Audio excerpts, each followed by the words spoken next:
All right, I'm going to do a winter of 2026 catch up on the backyard. Since the last time I did a full video, we've gone and purchased this lemon. Funny story on this is that my wife's been bugging me for a while that she wanted a Meyer lemon, and I finally got around to having her go with me to the nursery, which was kind of cool because she doesn't usually go shopping with me. And we were looking at all the different Meyers and had them out, and we were sorting through them, and she wanted this particular one because she liked the shape of it. So we picked it up and got it home, and I put it in the ground, and as I was finalizing and I was throwing away the container it came in, I discovered that it was labeled as a Eureka lemon. So there we go. After all that time, we've got a Eureka lemon, and a little frustrating, but at the same time, I guess that's what was meant to be. So gotten a few buds on it already this year.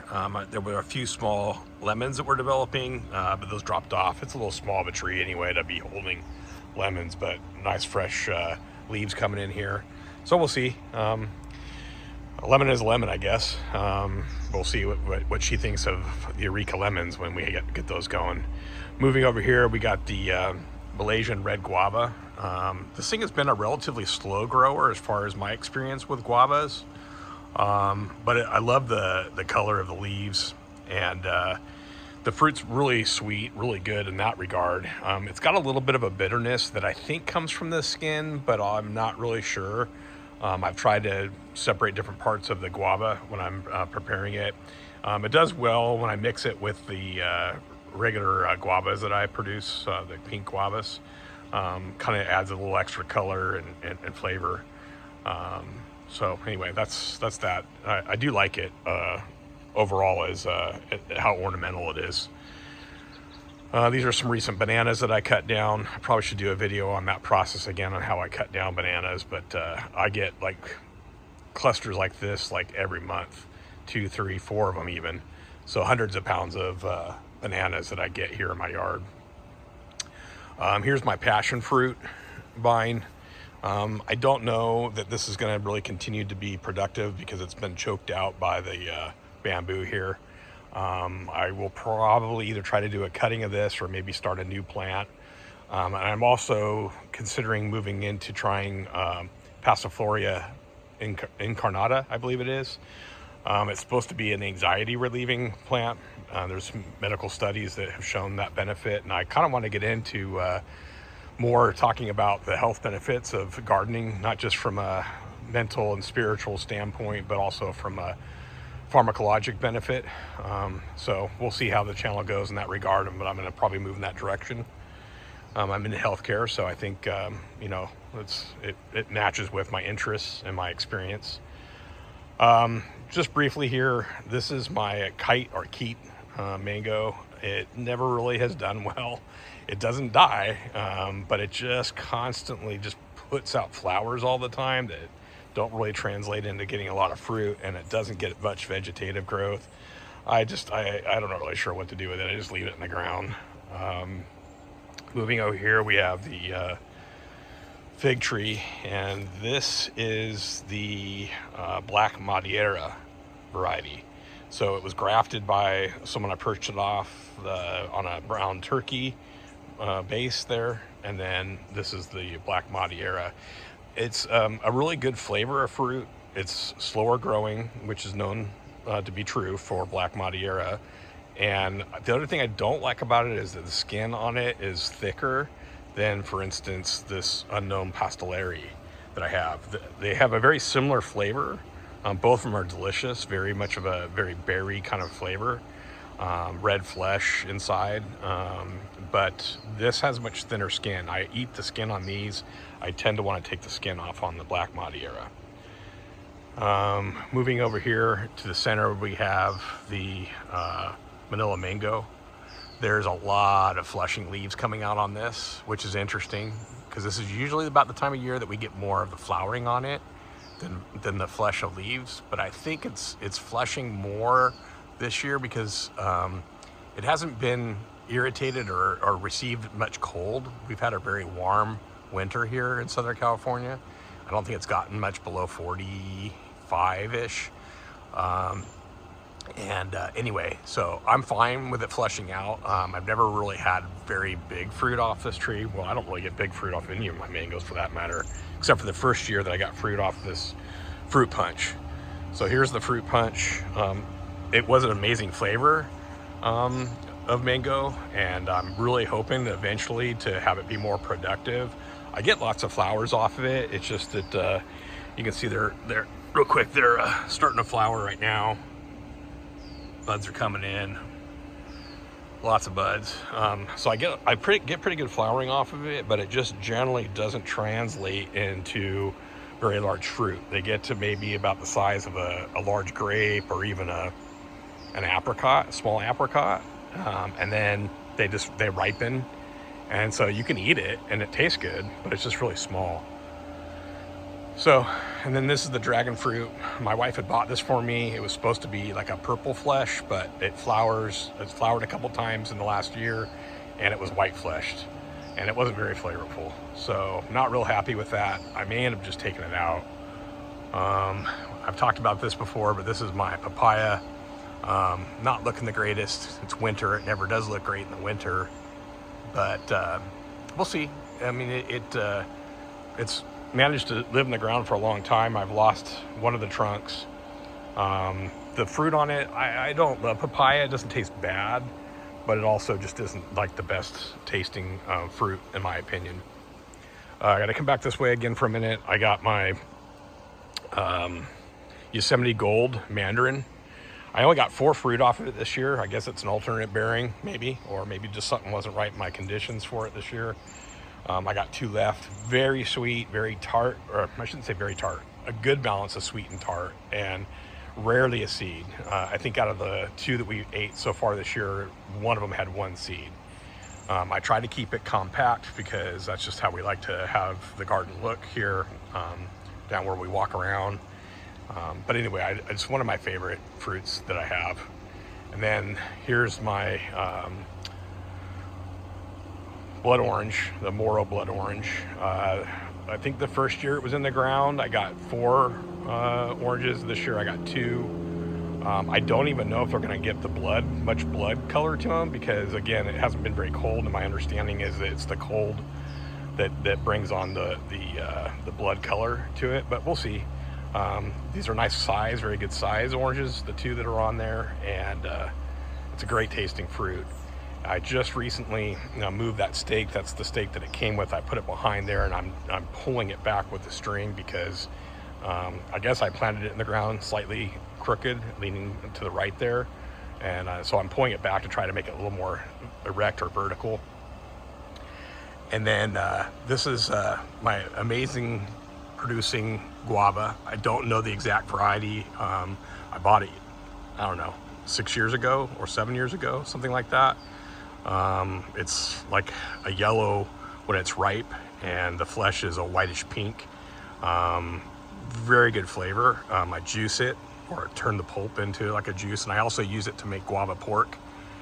So I basically make a guava paste with the fruit, sweeten it a little bit with brown sugar, give it a little bit of spices, and then I cook a pork tenderloin in the smoker with it, and it's a hit. Everybody in the family loves it. It's very tender and very flavorful.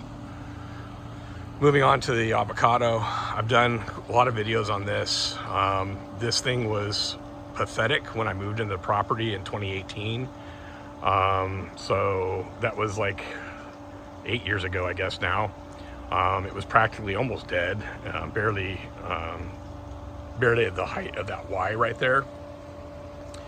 And yeah, I basically just started watering it. It's not on a sprinkler system like most of my yard is, so I have to hand water it. So what I do is I drag a hose over, I stick it down there in the ground, and I run it for an hour or 2 until the ground kind of gets saturated, and then I don't water it for a couple weeks. Unless it's in the dead of summer and it's 100 degrees out, then I might water it once a week, but otherwise, 2-3 weeks sometimes, in the winter especially. I might go a month even without watering it, depending upon if we've had rain, because they don't like to stay in water. And but they do need to be watered. They do consume a fair amount of water. As far as like productivity, it's definitely kind of alternate bearing years. I get 1 year where it's decent and 1 year where it's not so much. The first year that I got fruit on it, which was shortly after I moved in here, I had over like 300 avocados on it. And then, like I said, it kind of varies. And it's weird because some years the avocados are a good size and other years are kind of small. And then the newest issue I got this year is that I started having either rats and or squirrels getting to the fruit. So I had maybe a dozen fruit on it this year and I didn't get to eat. We got to eat one that we got to. The rest were taken by the rodents. So I'm working on different traps and trying to figure out how to keep that out. But I think what happened is that my neighbor that used to live next to me was feeding the squirrels. They had peanuts and things that they regularly stocked. And then that neighbor moved out and now the squirrels are lacking the same food source. And so they're turning to my yard. That's my theory anyway. I'm gonna move past, sorry, the pool equipment's a little loud right now. I'm gonna move over here real quick. We got more of the bananas here. All right, nice large fruit coming in. You can see, I'm gonna zoom in here for a second. Sorry, my finger's gonna be in the way. All right, so yeah, there's the fruit. And then if you've never seen it, that's what the flower looks like. I'll show you another one here in a minute that's a little larger. Again, sorry for my fingers in the way. We got a queen palm. I got quite a few of those. I put those in 2018 as soon as I moved in. And they were small. They were like, I don't know, 10 or 15 gallon pots, and they're now massive. Moving this way, this is, I can't remember the name of this plumeria. It might come to me as I'm talking here. I don't know. I don't really follow the names of the plumeria. I buy them because I like the way the color and flower is, but I don't really intend to be selling them or anything like that. I don't know. I just haven't gotten to the point where I've memorized the names for them. But anyway, yeah, so this one here is kind of a white with pink and yellow. This one up here is more almost like a candy stripe kind of one. I'll do another video on my plumeria when they start flowering, because otherwise it's kind of silly to try to talk about the colors of them right now. This is my Eversweet pomegranate. I got it because, well, they say it's a really good pomegranate. You can see the neighbor's pomegranate in the background, which is probably just your classic wonderful. Yeah, I got it because they say it's really sweet, and they say that not only does it not stain because it's a light color, but that the seeds are really soft and you can just kind of eat them. I didn't find all that to be completely true. It definitely doesn't stain like a regular pomegranate because, again, it's a very light color. And it's sweet, but it doesn't have that tartness that you kind of expect to get from a pomegranate, which I didn't realize that was something that I maybe wasn't going to like as much. And then the other thing is that the seeds were firmer than I expected. And in fact, someone I know gave me a Parfianca, and I felt like the seeds were softer on the Parfianca. I don't know. It's not something that I would remove the tree for, but it just didn't turn out to be as good as I wanted it to be. Then we got the Solandria trumpet or chalice flower. I forgot all the different names for this thing, but I've done a video on that before. Another plumeria, a couple plumerias. This is my Double Delight nectarine. Amazing nectarine. Do have to compete with the rodents for that. I don't know that this year is going to be productive because we haven't had very cool weather, and I'm not sure if we've met the chill hours for this to be able to fruit this year, but we definitely have some buds, so we'll see if it flowers. I mean, look at, there's still leaves on this thing, and we're like middle of January, late January now. This should have already been flowering if I were comparing it to the years in the past 2 years that I've had fruit from this thing. So we'll see. Moving along here, I got a mixture of different, I got both fruiting and flowering plants that I like to grow. Subtropical, this is Ixora. A little bit of a flower right here, so if you're not familiar with it, it gets these clusters of these red, pink, sometimes you have yellow ones. This one is particularly a red flower. Very colorful when it fills in. It's just full of fire colored flowers on the middle of summer. Really cool plant, and it's been a challenge for me sometimes in the past, but I've kind of figured it out in terms of like giving it a lot of high heat, a balance of moisture, but allowing it to dry out. it does really well now. And so I added these 2 smaller ones here. Trying out blueberry. So I don't know what variety this is. It's supposed to be a variety that's good for my climate, 10A. I'm getting flowers on it. As you can see, these white flowers. So we'll see if I get good fruit on it this year. We got the Barbados cherry tree. I've gotten a few cherries off of it. Acerola is the other name for it. I like it. It tastes really good. So I'm hoping that this thing will continue to do well and eventually fruit more prolifically. It hasn't really been very prolific in its flowering. Let's see. So here we go. We got, I can't remember if this is the Harlequin or the Sorbet variety of tea plant. I've taken one cutting that I got growing out in the front yard. It does really well. This is one of my favorites because I like the mixture of the purplish pink with the green. But it does really well. Okay, more of the Solandria here coming down. I've talked before about the Queen Emma spider lily. It grows really well. I get it to reproduce pretty good. It's just I find it hard to separate the pups because I've tried to give it away to people, but it's difficult for me to separate it without damaging the pups. More of the Ixora. Lantana, I just put it in the ground when I first moved here because I needed something to cover the ground and give me some growth. At this point, like, I wouldn't care if I remove these. I try to keep them trimmed really good because they get out of control. This bush was like 20 times bigger than this last year. So I've cut it down basically to the stump and it's coming back. Okay, so, another thing that I've talked about a little bit is this majestic palm. So, as I've talked about before, so I bought these at Home Depot as indoor. They were indoor intended plants, so they were dark green. They sell a lot of these at different times of the year. And there's a process that I do for acclimating these, which I said I would share. So the process is I buy them. I will take them and I'll put them underneath the patio here. And I'll keep them really close to the house at first, so lots of shade, almost full shade. And then over once or twice, every 1 to 2 weeks, I should say, I'll move them, 3 or 4 feet towards more light. And I'll keep doing that. And I'll do that for like a month, 2 months, something like that, until they're in like 50% sun and shade. And then once they've got these lighter colored leaves and they're doing well, then I'll move them out here to the yard where there's, I wouldn't say it's full sun. You can see I've kind of planted them in below other plants so that they're getting dappled light. Eventually they will tolerate full sun. These probably could at this point if I gave them full sun. Although I would say that with my hotter summers, it's better not to have full sun for it. And they need lots of water. So these are, I believe I understand they grow near rivers. So they do get a lot of water. But they're relatively slower growing and they got a nice wispy leaf to them, frond to them.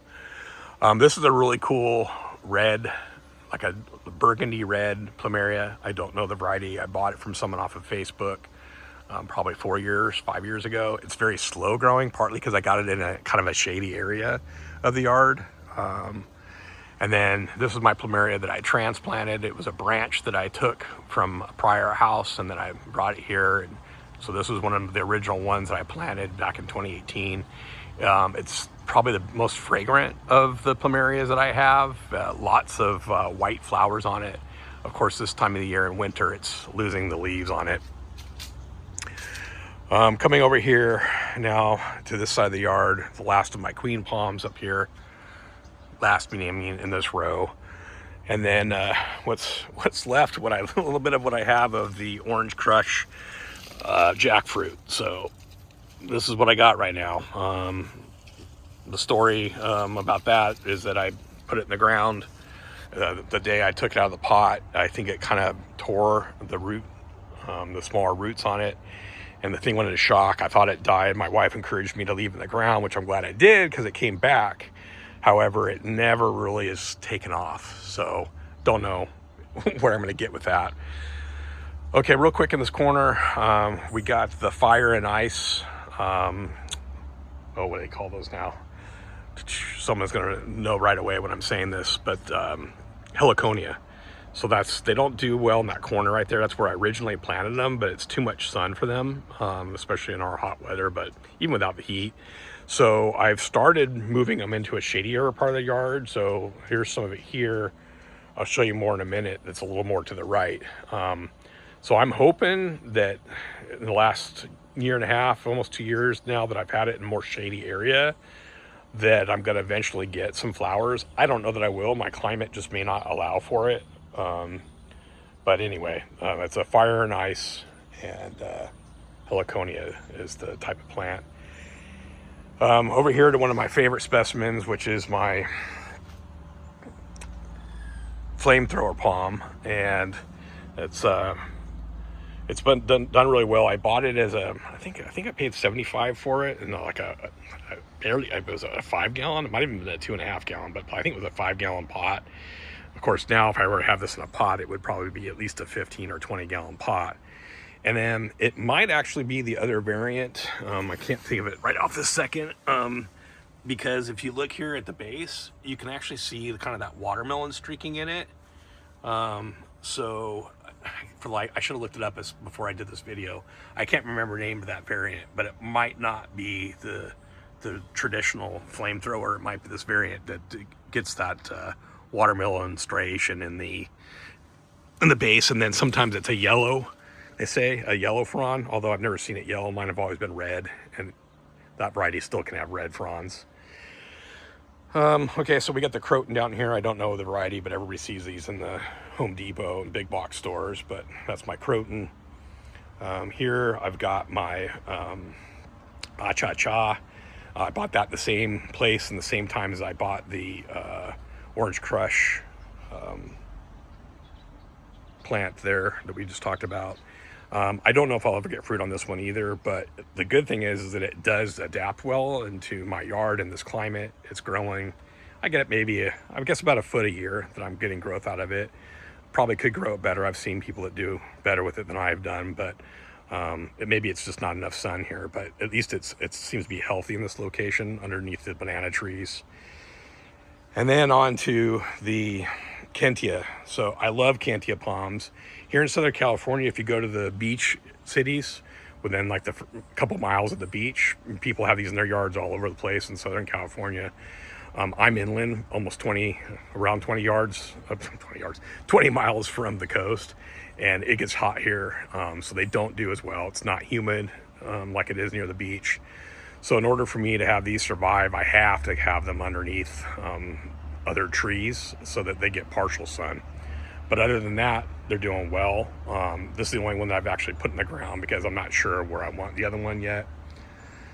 And then moving over, we talked a minute ago about the heliconia. This is the other patch of heliconia I have. So I'm hoping at some point that I'll get flowers off these, but I don't know that I will. But at least they do well here. And then you can see behind that, we got Monstera deliciosa. That's the original plant that I have. I've got more of it that this has given me cuttings that I've grown inside the house. But this is one I have outdoors. It's been outside now for about, I think this is the second winter now that it's been outside. Might even be longer, I'm not sure. I'm hoping eventually that I'll get fruit off this. I know people in Florida do it all the time. I don't know in my climate here in Lynn, Southern California, that I can get fruit off of it. We'll see. It's growing well enough that I think I should be able to, but we'll see. We got king palms. These are I forgot now what the variety is. It's pretty much your standard king palms that everybody in here in Southern California has. Let's see, more of my bananas. This is one of my largest clumps. I'm trying to shrink it back a little bit, cut it back a little bit because it's just taken over this area. We got some ginger back there. Don't remember the variety right now. I got my other Kentia here in the pot. Like I said, I'm not sure. It's not necessarily where I want it, although it would do well there. But I'm thinking eventually about putting a pond in, so I'm not sure that this is the right spot because I think I'm gonna need to pile some dirt here. We got more ginger there in the background, another cluster of the king palms. And then moving over here, we got the white sapote. I'll have to do another video on that, but that makes a really sweet, really good tasting fruit that mixes well with other fruit, including like citrus and things. And then it makes a good ice cream with it. The problem I'm having this is the black scale. It's crazy black scale on this thing, and I've been working on it. I'm gonna have to do some more work. I got this little avocado. I think I'm gonna need to move that. It's not gonna get enough sun here, and then again, like I said, with the pond potentially going in, this is not gonna be a good spot. So I'm gonna have to move that to a brighter area. Okay, I'm about to wrap it up here. I'm gonna move over here. We got a few bananas that I'm got prepared because sometimes people ask me for banana trees. So these are just pups that I pulled out of the ground. They're in pots in case I get anybody that wants any. I've got the cherimoya back here, which has been slow to get established, but now that I'm giving it more light, I think it's starting to take off more. So I'm thinking this cherimoya in the next year or two really is gonna take off. Just in the last year, it's growing a lot better since I've opened up the sky above it. And then the last couple plants, we've got here the strawberry guava. I put this in last year. I think it was probably like February or March last year. So it's doing really well. I've gotten flowers, but no fruit yet. But I think this spring or summer, I probably will get fruit that will set on this because it's doing really well. It's got a good size to it. And then I'm gonna step back here. Unfortunately, it's not flowering as good now as it was a couple weeks ago, but this is the Charles Grimaldi variety of angel trumpet. I can't remember the scientific name of it right now, but anyway, I planted this from a cutting. I trained it up as a tree, and the intent was to make an umbrella over the window here, which it's quite done what I set out to accomplish. I do have to keep it trimmed. It grows crazy fast, and it really gets weighted down with those flowers. But and when they're fully set, this whole thing is full of yellow flowers. But they're kind of done at this point. We'll get another cluster probably in a couple, 2-3 weeks or a month. At night, this thing puts out an amazing aroma. So when you walk out in the backyard at night, it smells really perfumey out here. All right, so that's it for this sort of quick update here in the winter. I think it'll be a much more interesting video in mid to late summer because I'll have more fruit and more flowers, but I just kind of wanted to get an update on how things are going here in the yard. This year, I think it should be a pretty good year because it didn't get that cold. So a lot of these plants, not all of them, but a lot of them would prefer a warmer climate. So I'm thinking they got a good head start this year. All right, that's it. Thanks for watching this video. I hope you enjoyed it. Please consider subscribing to help me build this channel.